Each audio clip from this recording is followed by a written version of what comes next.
These are the oldest stories, online at oldeststories.net. Last week, we saw the rise of the legendary Sargon of Akkad, from the son of a gardener to the king of all of Sumer and Akkad. But though his ambition and skill were surely exceptional, he has so far done nothing to really cement his place in history, except as another conquering king and possibly also as a military reformer. Well, soon enough, all that is going to change. We don't have a very good sense of Sargon's timeline between his conquest of Sumer and the events surrounding the end of his life. Honestly, we aren't even certain where his capital city of Akkad actually was, and scholars are divided as to whether it was even on the Euphrates or Tigris rivers, with site proposals ranging as far north as modern Baghdad. But the Akkadians and Sargon himself wrote enough that we can state in general terms what kind of impact his rule had on the people who lived there. And so we're going to take the core of the empire into consideration and focus on the administrative changes his new empire brought, and look for a while at administration, economy, technology, and culture during the 55 years that he ruled. As mentioned last episode, a lot of the trends are going to be things that have been developing over centuries, but others will be genuine Akkadian innovations. But because of how difficult it is to pin things down over the 6 cities of pre-Akkadian Sumer and over the 500 years of the early dynastic period, we'll take a look at the 100-year height of the Akkadian Empire as a fixed point in time to get a good sense of just how life looked to a man over 4,000 years ago. Once we've looked over all this, the next episode will return to the more linear narrative with a discussion of his military conquests, his international ambitions, and ultimately his death and succession. But before I begin, I have to say that I owe a lot of this episode to Benjamin R. Foster's book, Age of a God, a unique and masterful synthesis of the archaeological work that comprehensively covers pretty much everything currently known about life during the Akkadian period. So thank you, Mr. Foster. Anyway, looking first to the Akkadians, the group that would be a pivotal power block for Sargon. We know from their language that they were Semitic, and we presume from context that they'd been living there peacefully for quite some time. But while we occasionally hear from the northern Semitic peoples in general, we know basically nothing about Akkad or Akkadians before their first famous tribesmen. And so it's principally from the absence of complaints about barbarism and nomadism that we surmise that they had basically the same life as their Sumerian neighbors prior to this period. What's more, the Akkadians don't seem to have put very much stock in lineages or history in general. Sumerians and later peoples would frequently name themselves in reference to their father, such as inscriptions from Lagash exalting Enmetena, son of Enanatum. But for Akkadians, their personal name alone is typically sufficient. And from the fact that later on, we see people with clearly Sumerian names and probable Sumerian descent being called Akkadian due to their cultural and political positions. We can take Akkadian less as an ethnic identity and more as a tribal or almost political one, though we shouldn't go too far in the direction of discounting it as a serious part of an Akkadian's identity. All this matters because now that Sargon has an empire, he needs some way of holding it together. We saw these issues in the episode about King Shulgi, and though he actually post-dates the Akkadian Empire, he represents the problems that were faced by all Sumerian hegemons. What Sargon did was insert picked men into important positions in Sumerian cities. These so-called men of Akkad would at times report the going-ons of the city and exercise a certain amount of control within the local government. For the most part, the old government of a city would be allowed to continue governing with little interruption, but always watching over them would be the man of Akkad, a proper Akkadian backed by a small professional garrison and a newly imported community of nobles to ensure that Sargon's interests were always kept in mind. And in fact, it's quite possible that Commander Aradgu from the King Shulgi episode was meant to act in a similar fashion on King Shulgi's behalf, though the later Sumerian abandonment of a professional military meant that they were unable to effectively maintain the amount of threat required to keep local strongmen in line. These appointed Akkadians, as well as a new class of Akkadian nobility moving in, would be in charge of a considerable amount of land, livestock, bonded labor, salaried positions, and riches, which would be their pleasant job to distribute as they saw fit. This was used to create a vast system of patronage, unlike any seen before, where a veritable horde of retainers, clients, and hangers-on would become dependent in some form or another on the largesse of a patron, and in exchange would owe the patron favors to be repaid in whatever form and at whatever time the patron demanded. The system was not unlike the later Roman system, and though it remained largely informal, it would have been a major stabilizing influence, cementing the roots of the foreign nobles in the local community. But though a light touch would always be preferred in this era of difficult power projection, Sargon never relied solely upon these agents of Akkad to maintain order in his conquered cities. He reserved the right to appoint kings at his own discretion, and reduced all who claimed a higher title to the somewhat lower, though still exalted, NC priest king. With a sympathetic king and news of the power and success of the Akkadian military flowing in regularly, compliance was maintained for the most part. Additionally, he had the cunning idea of setting his own family in high positions within the temples, including most famously his daughter Ahedwana, the woman who enjoys the distinction of being the oldest known author in human history, a prolific composer of brilliant and extremely popular hymns to Ishtar, to whom she was appointed high priestess in Ur. Now, placements like this would typically be seen as nepotism, distributing rich and easy jobs to close relatives, but Sargon seems to have picked people who would take their jobs seriously. On one hand, there is no doubt that Sargon was personally very pious.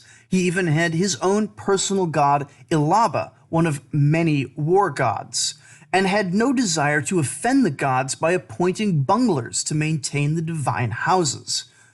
But more importantly, Sargon believed himself to be divinely appointed to his role, and also wanted everyone else to know that his empire was sanctioned by the gods. And so, by appointing skilled priests who were also certain of the gods' preferences for Akkadian governance, he was able to use the greatest form of mass media available at the time to gently nudge popular opinion in his favor. To the average person, very little change would have been noticed. There are some places that cite crushingly high levels of taxation, but it's not clear if this is a Sargonic innovation or if the Akkadians just continued previously accepted practice. Almost no material change is noted by archaeologists with the coming of the Akkadian period. Farmers still farmed the same crops and craftsmen still worked with more or less the same tools. Outside the palaces and temples, disruption was minimal.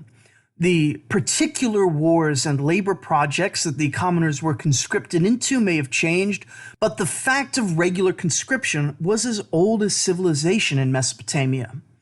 There was apparently a notable improvement in artistic techniques, particularly with regard to the cylinder seals the Akkadian nobles would use as symbols of authority, but honestly, there is nothing I am less qualified to do in life than discuss art.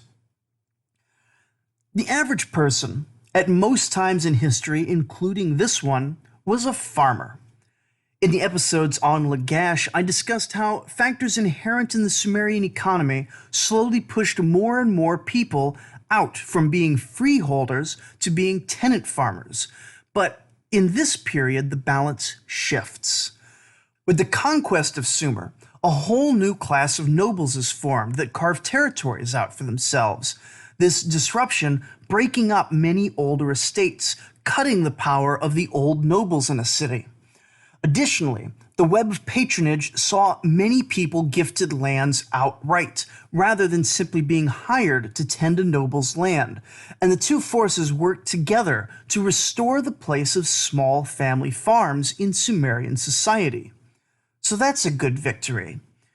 Conditions for that average farmer would have been rough, and more so when considered through modern eyes, but they don't seem to have looked on it as unbearably onerous at the time. Modern scholars estimate that a single worker could manage about 2 hectares per person. The average holding ran from 6 to 12 hectares per family plot.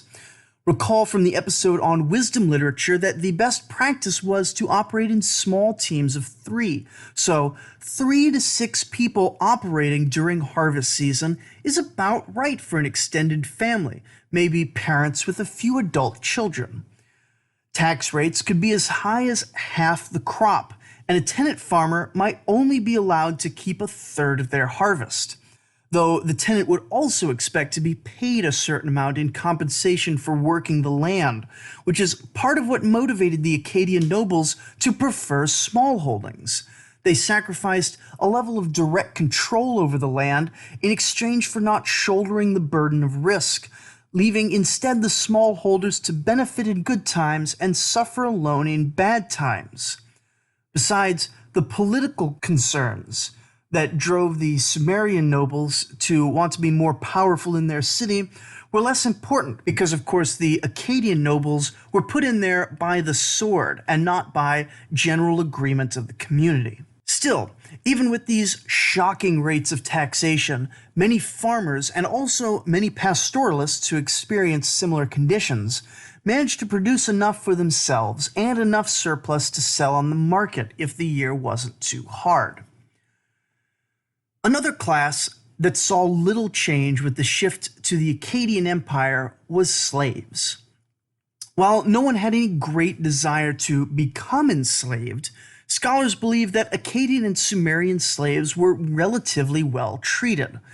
Due to the high price of a human being, with a standard adult male costing nearly but not quite as much as a prime agricultural donkey, the population of slaves was always low compared to free men and nobility. It seems, for the most part, slaves were used principally as house servants of the high nobility, a way to show off one's wealth, or sometimes as specialized labor, like being skilled boatmen or skilled craftsmen. Overall, it seems that Mesopotamian slavery was far gentler than the institution as seen at other times in history, and was undoubtedly far more humane than Roman, Arab, or New World slavery. Indeed, by most accounts, the most wretched of the poor free laborers were worse off and more abused than the average slave. But there was one walk of life for whom the rise of a true empire in Mesopotamia really did change things, aside obviously from the old displaced nobility and their new Akkadian replacements. That is the laboring, non-landowning class. These are the people who would make up the bulk of the labor force at the disposal of the temples and palaces in the pre-Akkadian period, and they would be run even harder under the more ambitious government of Sargon, and were likely the class which made up his professional army. The laborer would have been a man in nearly every case, and he would have been set into one of 3 types of jobs. Perhaps most common would have been as agricultural day labor on one of the many fields owned by the great institutions, the nobles and temples, to provide food for the sometimes hundreds of people employed there. Alternately, a laborer would be set to a task with a strict and easily measured quota, like number of bricks laid or length of canal dug. This mode is most closely related to the famous large-scale construction projects, since they would have been incredibly labor-intensive. They were also sometimes employed as assistants to more skilled workers. For example, a cook is in one record given 27 men to order around, while in another a blacksmith is given 2 extra hands. These professionals would also have been wage earners, but more securely employed in their trade. In the pre-Akkadian period, these sorts of more specialized workers would typically have been employed in small numbers by any particular institution, like a noble's personal metalsmith to do all the repairs and fabrication around the estate. This mode of employment doesn't go away, but in the Akkadian period we start to see massive factories arise in which specialists are gathered in large quantities and non-specialized labor is brought in even larger quantities to repetitively mass-produce necessary goods. One document from a slightly later Akkadian king tells of 15 foremen supervising 90 smiths, with an unknown but surely much larger number of menial assistants during the construction of the temple in Nippur. Goods were mass-produced in factories for the first time in history, owing in large part to the tremendous increase in international trade flowing through the Akkadian Empire. Tools, weapons, pottery, and clothing, this last being one of the only trades open to women, were produced in tremendous amounts to meet the needs of government and the market, both domestic and international. Now, don't get it in your head that these factories were really anything like modern factories. There were no conveyor belts, very few and primitive tools of any kind. Rather, it would be just a large building, possibly even just a large tent, in which hundreds and hundreds of perhaps weavers would all be set to weave cloth in the tent all day. Then at the end of the day, they would be required to show that they had produced so many bolts of cloth in order to receive their daily wage. That sort of factory. And in fact, this is the sort of factory that would go on pretty much everywhere until the modern era. The last sort of laborer that held the empire together was the scribe. The culture that invented writing was justifiably quite taken with it and wrote down absolutely everything. A scribe would be attached to pretty much every sort of production greater than household scale, recording actual production, average productions over time, resource usage, purchases, sales, distributions, best practices, daily attendance, punishments, legal agreements, inventories, wages, taxes, transport logistics, and so on. Without consistent records, the sheer scale of Akkadian industrial production would have been impossible. And this same bureaucracy is what enabled Sargon to maintain the largest armies ever seen year-round. To put it in context, archaeologists assume that the number of written documents recovered after 4,000 years is, of course, only a tiny fraction of the total amount written by Sumerians and Akkadians. But still, we found an estimated 2 million written fragments of some size. Of those, only a tiny minority, perhaps 50,000, have ever been translated by anyone in modern times. And of those translated, 97% are administrative records of one sort or another. And of the remaining 3%, the literary works, most of those are repetitive hymns singing the praises of gods and kings. The actual stories that are of most interest to a modern general audience are only a tiny fraction of that tiny fraction. Which is to say, many, many records were kept in the Akkadian Empire. There is, in fact, a satire written about Sargon during the Babylonian period a few hundred years later, in which Sargon is calling up all the people he will need to launch a new military campaign. The joke is that he calls up ministers and priests and cooks and teamsters and every kind of scribe, but gets so lost in the listing of bureaucratic ancillaries that he forgets to actually bring along any soldiers on this campaign. Sargon was legendary in later times, but Small minds were perhaps more able to appreciate his results than the logistical apparatus required to reach those results. Wage earners of all sorts, laborers, craftsmen, and scribes alike, were paid in two sorts of allotments: a provision of prepared food, perhaps daily or weekly, intended to see to a man's immediate needs, as well as a less frequent ration of unprocessed goods like fabric and grain. The idea being that behind each man would have been a small family, or at least a woman in the home, who would turn these raw materials into clothing and additional food for the family unit. More skilled workers like scribes or coppersmiths would have been paid more, but they would in most cases have only been more comfortable, not properly enriched. It's much harder to get a clear picture of the invisible half of Mesopotamian society, because women were, with very few exceptions, illiterate, and the men considered it unnecessary to make records of what went on inside their household. That was, after all, the woman's job. The house itself would, on average, contain 2 or 3 small rooms situated around a courtyard. The walls were thick and the windows were small so that the temperature could be bearable in the climate. A rare inventory of household furniture, possibly as part of an inheritance or sale, lists as the possessions of the household: 1 bed made of wood, 2 breadboards, 2 wooden hand mills for milling flour, 4 wood boxes of various size, 10 ox hides, 4 cups, and small quantities of barley, emmer, and tallow. The wooden bed would have been the most significant single piece of furniture in any house, given the scarcity of wood in the region. The house would also include an oven and table, likely built of brick as part of the house itself, not as separate furniture. Wealthier families naturally had larger houses with more goods. As for the occupants of that house, the Sumerian ideal was to have between 2 and 4 sons. These sons and the much less important daughters would have been raised in the house by the mother while the father worked.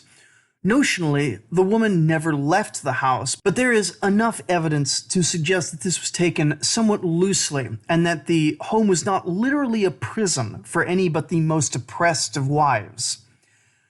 Infants were, like every other infant the human race has yet produced, useless, giggling perp machines. Rattles were very popular and made of all sorts of materials to match the family's budget. Older children would move on to cooler toys, including wood and clay models of carts, donkeys, sheep, and other animals, many of which had functioning wheels to be rolled around the house, vroom vroom, and on the street when mother kicked them out from rolling it around too much, presumably. We assume there were dolls as well, but being made of cloth, none have survived to be recovered. Outdoors, they would have played any number of games, from informal imagination games to impromptu competitions like wrestling and racing, all the way up to more formal affairs like the poorly understood stick and ball game that even King Gilgamesh famously got involved in. Indoors, they were known to play board games, including one where you would roll dice to move a token along a board, and landing on another player's piece would send them back to the start position. Wealthy children of all ages would be watched by slaves and nursemaids, though in most families the burden would be wholly on the mother, possibly assisted by older siblings. A boy child would usually follow his father's trade, often directly, though in the process of going off to form his own household, there may have been an opportunity for a certain amount of shifting around, depending on the time, place, and economy. Still, the sons of farmers usually farmed, the sons of craftsmen usually followed that craft, and the sons of the wealthy would go to scribal school, the eduba, and once literate could assume a wide variety of middle and upper class functions. A girl's fate was about as fixed, if not more so. Sometime between perhaps the ages of 14 and 17, she would be sold. It was always and everywhere a girl child's fate to be sold by her parents in very mercantile terms once she reached the age of maturity. Most would be sold into marriage, and while the girl's feelings would be taken into account more often than not, there was certainly no hard obligation for any party to gain consent of the bride-to-be.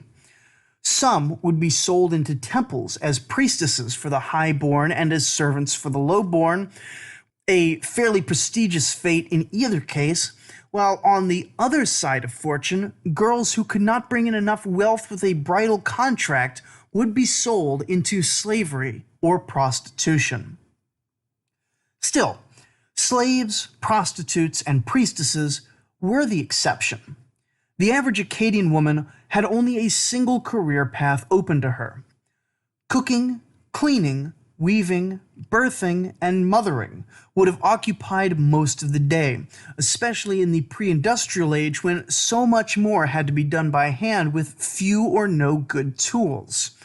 Still, there seems to have been enough time for an enterprising or possibly desperate woman to add on a bit of household industry, producing and selling a bit of clothing, prepared food, or brewed beer. And of course, there was always time in the day set aside for a good bit of gossip, likely while at a communal water source or among neighbors. The Akkadian woman would find her life's accomplishments in the private sphere and be wholly invisible in the public. Even most kings didn't bother recording the names of their mothers and wives, and in fact, we only know the name of King Sargon's wife from a single fragmentary inscription on a bowl indicating that this particular bowl was her gift to a temple.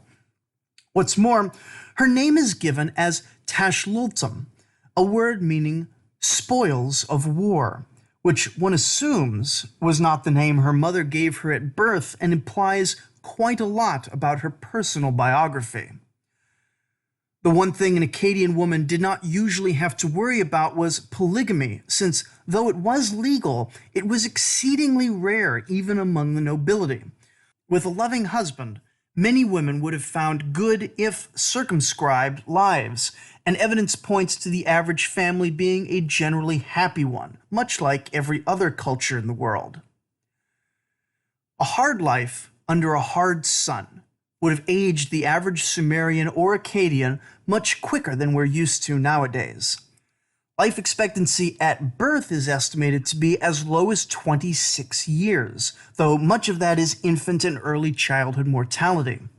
More tellingly, a Bronze Age individual who made it to the age of 15 could only expect to live another 30 years on average, being lucky to make it much past his 50s. As such, there was not much of a formalized retirement period, but there were provisions made for the infirm. That is, you would stop working when you could no longer physically work. If you were an independent man, you would rely on your children and your savings if you had any, while those who had been laborers all their life were customarily entered into a list of infirm dependents of the temple or noble and given regular allotments until death. Women would at all times be dependent on their husbands, but the Akkadian government had a welfare program for distributing food to widows and the poorest of infirm men. A fairly charitable practice for a society usually characterized as hard-nosed, pragmatic, and hyper-competitive. These disbursements, like most lower-class wages, would have been in goods, either directly usable like bread and beer, or common materials like grain and cloth. Silver coinage was widespread, but mostly passed through the hands of merchants, temples, and government. But I don't want to get too deep into macroeconomy in this episode. I've tried to focus as much as possible on the living conditions of each class of society, but honestly, it's been a bit of a struggle to even generate this much. Archaeologists do what they can to illuminate the past, but the lack of Akkadian interest in writing about daily life means that so much is lost forever to us. To be fair, When was the last time you wrote about the boring minutiae of your daily life for the benefit of future historians? Perhaps we should start a project to carve this sort of thing into stones and bury them around the country as a treat for curious podcasters 4,000 years from now. But anyway, this has been a look at the Akkadian Empire at peace. But of course it was, in point of fact, almost never completely at peace, with campaigns expanding the borders continuously until revolts and invasions sent arrows in the other direction. And so, next episode, we will look at the military and economic side of Sargon's empire. So join me next time as we look at the things that the king himself considered to be his greatest achievements. Thank you for listening.